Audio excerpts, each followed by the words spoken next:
Boa noite, sejam todos bem-vindos. Para quem não me conhece, eu sou Jéssica, sou psicóloga e especialista em neuropsicologia. Hoje eu vou falar com você sobre como você, psicólogo e neuropsicólogo, pode fazer a avaliação neuropsicológica sem perder muito tempo estudando. Porque a gente sabe que cada dia mais nós temos menos tempo, né? Parece que as 24 horas não estão cabendo, né? De tanto trabalho. Pelo menos comigo é assim, não sei com vocês aí. E a gente sabe que cada vez mais, Deus do céu, pessoa estabanada, cada vez mais nós temos pouco tempo. Então, eu vou falar para você, psicólogo e neuropsicólogo, como que você pode fazer uma avaliação sem perder muito tempo. Bom, a avaliação neuropsicológica, ela é uma avaliação para primeiro você saber como fazer, você precisa saber o que é a avaliação, né? A avaliação neuropsicológica infantil, ela é uma avaliação onde a gente vai avaliar todas as funções cognitivas, né? Memória, atenção, funções executivas, personalidade, também de comportamento. Então, a gente vai avaliar todas as funções cognitivas e também de personalidade e comportamento. E essa avaliação, ela é feita para a gente saber se a criança está desenvolvendo dentro do que é esperado. E aí, assim, a gente existe, né, uns padrões que a gente sabe do desenvolvimento, os marcos do desenvolvimento da criança, que deveria essa criança estar desenvolvendo como é o esperado. Então, a gente avalia para entender se ela está dentro dos marcos do desenvolvimento, do que é esperado em todas as funções cognitivas e também de personalidade, de comportamento. E aí, assim, você pode perguntar, mas por que eu vou fazer uma avaliação neuropsicológica antes dos atendimentos infantil? Bom, a gente faz a avaliação neuropsicológica antes dos atendimentos infantil para a gente perceber, né, se existe algum prejuízo. A gente sempre vai fazer ou solicitar uma avaliação quando a gente vê que tem algum prejuízo, que a criança não está dentro do que é esperado. Quando ela tem nível de desatenção, desorganização, problemas de comportamento, agressividade. Então, a gente sempre vai solicitar essa avaliação para saber se isso está dentro do esperado ou se é alguma condição emocional que está afetando tanto essa criança que ela está avaliando, não está tratando ou não está desenvolvendo como é o esperado. E quando a gente avalia, sem dúvidas, a gente tem aquela tão sonhada evolução, porque a gente sabe exatamente onde está o prejuízo das crianças. A gente sabe se ela está tendo prejuízo ou não, e eu vou tratar exatamente onde está esse prejuízo, né? E também, quando você faz a avaliação antes de um atendimento infantil, né, no caso, você vai saber para quem encaminhar. Porque às vezes a gente sabe, que eu bato muito nessa tecla, que não é todas as crianças e o psicólogo vai tratar todos os transtornos sozinho. É um conjunto de coisas e de profissionais que vão ajudar o psicólogo com o desenvolvimento da criança. E isso tudo faz com que essa criança tenha evolução. Eu sempre pergunto, hoje mamãe mesmo me perguntou, mas se tem um TDAH, o que eu posso fazer? Eu posso encaminhar quem ela vai tratar, além do psicólogo? Aí eu falei, a gente precisa avaliar. Quando finalizar a avaliação, a gente vai entender. Por quê? Porque eu não sei qual é o prejuízo, então eu não consigo dizer. Mas aí pode ser uma fono, pode ser um neuropsicopedagogo, pode ser um psicopedagogo, pode ser o psicólogo ou um neurologista. Então depende do transtorno, do diagnóstico e se houver um diagnóstico, tá bom? E aí, muitos psicólogos acham que fazer essa avaliação, eles já sabem que é importante, que tem que fazer, mas muitos psicólogos já sabem que fazer avaliação é um bicho de sete cabeças. Gente, não é um bicho de sete cabeças e eu posso provar para vocês que não é assim. Eu sempre pergunto aos profissionais, quando eles me pedem que eu faça supervisão, eles me perguntam, o que eu devo fazer com essa criança? Eu sempre falo, solicito uma avaliação, a gente precisa entender o que essa criança tem, né? Solicita uma avaliação se você não fizer, ou mesmo você pode fazer. E aí os profissionais falam, Jéssica, eu não tenho tempo para isso, eu não vou fazer avaliação, porque às vezes até tem uma especialização, esse psicólogo, mas eu não vou fazer minha avaliação, não vou perder meu tempo, ou eu não tenho tempo de estudar, ou eu não tenho tempo de ficar ali fazendo avaliação, porque eu já atendo muito. E assim, esses mesmos profissionais que falam que não tem tempo, eles atendem muitas vezes todos os dias da semana e às vezes até no sábado. E com certeza eles vão estar cansados, porque eu estaria também cansado no lugar deles. E aí eles acham que a avaliação não é para eles. E eu não digo que é certo ou errado atender todos os dias da semana, ou atender no sábado, ou os horários que atende. Cada um faz o que achar melhor como profissional. Mas eu só estou dizendo que se você atender todos os dias da semana, com certeza vai ser cansativo, né? Eu acredito, eu também já atendi no sábado porque eu tinha outros projetos. Então, é cansativo, né? Então, com isso, você não tem tempo de fazer avaliação, você não tem tempo de estudar, e aí você acha que avaliação é um bicho de 7 cabeças ou não é para você.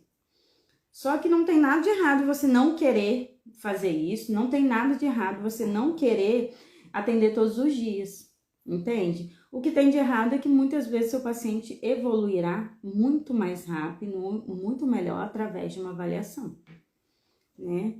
E cada profissional, como eu disse, vai fazer com o que achar melhor e da forma que achar que deve. Mas, assim, como eu sei que muitos psicólogos acham que a avaliação neuropsicológica é um bicho de 7 cabeças, eu posso provar para vocês que não é. Eu sei que eu faço supervisão e muitos psicólogos me perguntam, Jéssica, eles me perguntam, Jéssica, o que é que eu faço com esse paciente? Faço uma avaliação. E aí eles falam, isso não é para mim, eu não sei fazer. E aí, eu não tenho tempo para estudar. Esses mesmos profissionais, como eu falei, eles têm especialização em neuropsicologia e não atuam porque é muito difícil, é muito complexo. Então, se eu for estudar, eu vou perder meu dia e eu já atendo todos os dias da semana, meus dias são corridos. Então, é mais fácil eu fazer só psicoterapia e eu não vou atuar com avaliação. Inclusive, muitos psicólogos falam comigo, eu não sei como você dá conta, como você faz isso tudo. E eu vou falar para vocês como eu dou conta e eu acho que muitos psicólogos podem dar conta. Isso tudo que eu faço, gente, é para que os meus pacientes tenham mais evolução e que eu tenha sucesso na minha clínica. E isso tudo faz com que cada vez mais eu tenha pais encaminhando, pais chegando até a mim, pedindo ajuda, né, para mim trabalhar com essas crianças. E eu fico muito feliz com isso. E eu sempre falo com esses profissionais que chegam até a mim, façam supervisões, busquem orientação, mas andem com pessoas que te acrescentem alguma coisa. O que significa isso? Esteja com as pessoas que vão te acrescentar em alguma coisa, que vão fazer algo para te ajudar, a te orientar enquanto a isso. Então, outros neuropsicólogos ou quem já atua na área de avaliação, isso vai te ajudar. E esse medo, assim, eu sei como que é, né, ter esse medo, que é muito comum, e muitos psicólogos, às vezes, quando termina a especialização, tem esse medo, né? E eu também tive esse medo quando eu comecei, mas a avaliação é muito complexa. E se eu fizer um diagnóstico errado, o que eu vou fazer? Né? É a vida de uma pessoa que está nas minhas mãos, isso eu ouço muito, né? É algo muito importante.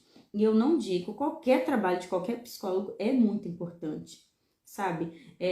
Desde a psicoterapia, a avaliação, e cada área da vida é importante a gente trabalhar com importância mesmo. A psicoterapia, então, não é importante? Não, é super importante também. E na vida das crianças, então, é super importante. Então, cada etapa é importante. E aí, eu também tive esse medo, né? Será que se eu não estudar o tanto que eu estudei, né, eu não vou conseguir? Então, eu fui com medo mesmo. Eu iniciei com todos os medos. Eu busquei supervisão e busco até hoje, quando há necessidade, eu não tenho problema nenhum em buscar supervisão, porque nós estamos aqui para pedir ajuda. Tem muitas pessoas que têm anos de experiência na minha frente. E se eu precisar pedir ajuda, eu vou pedir, porque não tem problema nenhum. Mas eu vejo que alguns psicólogos, após fazer a especialização, eles têm essa dificuldade. E aí eles falam, eu não vou buscar supervisão, porque eu já fiz, eu deveria saber. E acabam deixando de fazer, porque eu já fiz uma supervisão, deixando de avaliar. E aí, como consequência, o paciente não tem evolução. Então, se você acha que a neuropsicologia não é para você, não deixe de encaminhar o seu paciente para avaliação. Porque é importante para você, você vai conseguir ver onde está o prejuízo dessa criança, como eu falei no início da live, e você vai conseguir ajudar ele da forma que é, e como consequência você vai ter sucesso nos seus atendimentos, tá? E assim, não vá sozinho, tá? Mas se você já sabe, né, por exemplo, que deve avaliar, como que eu faço para não perder horas e horas estudando? Eu vou dar aqui umas dicas para vocês, que eu espero que vocês guardem ela. Primeiro, você precisa estruturar a avaliação, o que você vai fazer em cada um, então você precisa organizar isso. Não é só pegar e jogar, não. Você precisa usar uma bateria básica de teste no início, né? Não são todos os testes que você vai comprar. A gente sabe que teste psicológico não é barato, então você não vai comprar qualquer teste. Você precisa ter uma bateria básica. E uma coisa super importante, pensando nos testes, na organização depois dos testes, é a interpretação. Pensando em uma correção online. É muito importante a gente pegar aqueles testes que a gente consiga fazer correção online quando a gente está começando, porque ele adianta muito, né? Encurta o nosso caminho, como eu falo muito, para a gente não precisar ficar perdendo horas e horas corrigindo testes, somando, porque a gente da psicologia usa muita conta, tá? Para quem não sabe, a gente usa muita conta, a gente faz cálculo, faz gráficos. Então, para a gente não precisar fazer isso, quando a gente tem um teste online, uma correção online, isso adianta o nosso caminho. E eu uso isso até hoje, sabe? As correções online ajudam muito a gente. Só que aqui eu falo da correção, não interpretação. A correção online pode ser feita, mas a interpretação é do psicólogo. Então, você vai pegar aquela correção e vai interpretar, né, de acordo com o manual. Então, eu não consigo fazer interpretação online. Ele não tem como fazer interpretação online. Só que só pelo fato de ter uma correção online já te adianta muito, né? Eu não sei se alguém que já fez teste psicológico, então, assim, quem fez sabe que a correção online é maravilhosa, né? Ainda bem que existe essa correção online e eu fico muito feliz. E até hoje eu uso disso. Assim, você não vai precisar... Você vai começar sem perder horas e horas corrigindo, somando, fazendo gráfico, porque já vem os gráficos, em muitos testes já vem os gráficos, tá? Não são todos, mas em muitos testes já vem.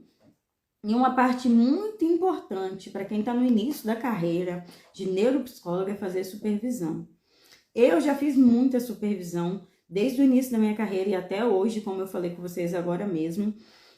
Eu lembro que quando eu comecei, eu tinha dificuldade em achar profissionais para me orientar. E eu procurava, a gente sabe que quando a gente é psicólogo, neuropsicólogo, a gente tem dificuldade em achar professores para orientar. Eu conhecia alguns profissionais, mas mesmo assim eles não tinham tempo para me supervisionar. E eu busquei muito até eu conseguir. Então, eu falo com você que está no início da carreira, faça supervisão com outros psicólogos, né? Isso ajuda muito e vai te adiantar muita coisa. E uma outra dica que é muito importante é quem quer avaliar. Para quem quer começar a avaliação é o seguinte: não atenda todos os dias da semana. Tira um tempo para você corrigir os seus testes, fazer laudo. Mas você pode estar falando assim, Jéssica, eu atendo e eu recebo, e a gente sabe porque eu também, eu atendo e recebo por atendimento. Então, se eu ficar sem atender, como é que eu vou receber? Eu vou ficar 2 dias sem atender, eu vou ficar 2 dias sem receber, eu não consigo, né, manter isso. Bom, a primeira coisa que eu falei com vocês, que tem muitos psicólogos que eles acabam atendendo todos os dias e não tem tempo para estudar. Só que se eu penso numa avaliação, a gente sabe que tem um valor, né? O nosso conselho tem um valor, tem uma tabela, né? A tabela foi atualizada recentemente esse ano, então todo ano está sendo atualizada de valores de avaliação. Lá não tem especificando avaliação neuropsicológica, mas tem avaliação, anamnese, atendimento, tem várias coisas, tá? E ela não especifica tudo, então você pode olhar o valor, ter referência, né, do nosso conselho, tá? Federal de Psicologia, então lá você consegue ver. E uma segunda coisa é, você vai ficar sem atender e vai perder tempo e vai perder dinheiro, né? A avaliação neuropsicológica, a gente não faz só o atendimento. Então, se eu atendi, avaliei essa criança e tá tudo bem, eu vou embora e tá ok? Não é só isso, tem muita coisa atrás disso, né? Então, eu vou corrigir teste, eu vou interpretar os testes, eu vou fazer raciocínio clínico e eu vou fazer o laudo. Isso tudo deve ser contabilizado para você fechar um valor de avaliação. Por quê? Porque a avaliação neuropsicológica não é só o atendimento em si. Então, você precisa contabilizar esse valor para você saber como cobrar. Não adianta você cobrar um valor baratinho e você não conseguir manter isso. Então, você conseguindo contabilizar isso, você vai dividir em dias, né, em atendimentos, você não vai precisar. Você vai contar as horas que você faz um laudo, que você corrige teste. Então, você vai poder passar o seu fim de semana com a sua família, você vai poder fazer as coisas que você quer fazer normalmente, contando que você tire esse tempo para fazer a correção e laudo durante a sua semana, como se fosse um atendimento. E isso tudo vai fazer com que você não perca horas e horas estudando ou se estressando, ou às vezes à noite, ou às vezes no fim de semana, onde você queria estar com a sua família e você acaba tendo que estar estudando. E nós que somos psicólogos sabemos quantas vezes fim de semana a gente não passa estudando, fazendo especialização e cursos, enfim. Então você não vai precisar passar horas e horas além dos cursos que você já faz. É claro que são super importantes, tá? Na nossa carreira, corrigindo o teste. Você vai poder fazer durante a semana porque você soube cobrar e precificar a sua avaliação neuropsicológica, tá? E aqui eu não falo, sabe, de um tempo perdido de atendimento, porque muita gente acha que eu deixei de atender, eu perdi o tempo. Eu falo que eu tô ganhando qualidade. Às vezes a pessoa pergunta, mas você não atende todos os dias da semana? Não, porque eu tenho que fazer laudo, eu tenho que corrigir teste, eu tenho que fazer interpretação. Então, por isso que eu não atendo todos os dias da semana, né? Porque os dias que eu estou atendendo, eu não consigo fazer isso. Então, são as escolhas que a gente faz para a gente conseguir ter o tão sonhado sucesso, ter aquela evolução, entender, avaliar, saber avaliar e saber trazer resultado para aquele paciente que chega para você no consultório. Então, assim, o valor, ele é um mínimo enquanto você tem resultado. E a gente fala que, eu sempre falo isso, o dinheiro é muito bem-vindo, claro, né? A gente trabalha para isso, mas o valor é o mínimo, né? É consequência de todo o resultado que você tem na clínica. E isso, gente, não tem preço que pague. Quem me conhece sabe o quanto eu fico feliz, o quanto eu fico emocionada quando eu tenho evolução, quando eu tenho feedback de algum pai falando que o filho teve evolução. Isso para mim não tem preço nenhum que pague, porque eu amo o que eu faço e isso, tudo que eu tô falando com vocês foi coisas que eu precisei direcionar e encaixar para eu conseguir chegar onde eu tô hoje. Eu espero que você tá aí no início da carreira, que você consiga entender isso e isso vai te ajudar para a vida. Não vai ser só para hoje ou para um atendimento, tá bom? E assim, sobre o valor é a mesma coisa. O valor justo, ele é cobrado de acordo com os seus atendimentos e as suas evoluções. Então, primeiro a gente tem uma tabela, como eu falei com você, a gente faz a tabela, né? Segue a tabela, né? A gente não pode cobrar nem a menos, nem a mais do que é esperado. Eu sei que muitos psicólogos cobram a menos, mas a gente faz de acordo com a nossa evolução, com o nosso sucesso na clínica. E eu espero que vocês consigam, né? Que eu consiga ajudar vocês aqui hoje, que a partir de quem sair daqui, já saia daqui sabendo o quanto a gente iniciar numa avaliação é importante, o quanto a gente tirar tempo para a gente fazer laudo, a gente contabilizar esse valor é importante, porque isso tudo traz um bom atendimento. Se a gente atende todos os dias, faz laudo, enfim, a gente acaba não entregando o que realmente aquele paciente precisa. Boa noite, gente, e tchau, tchau.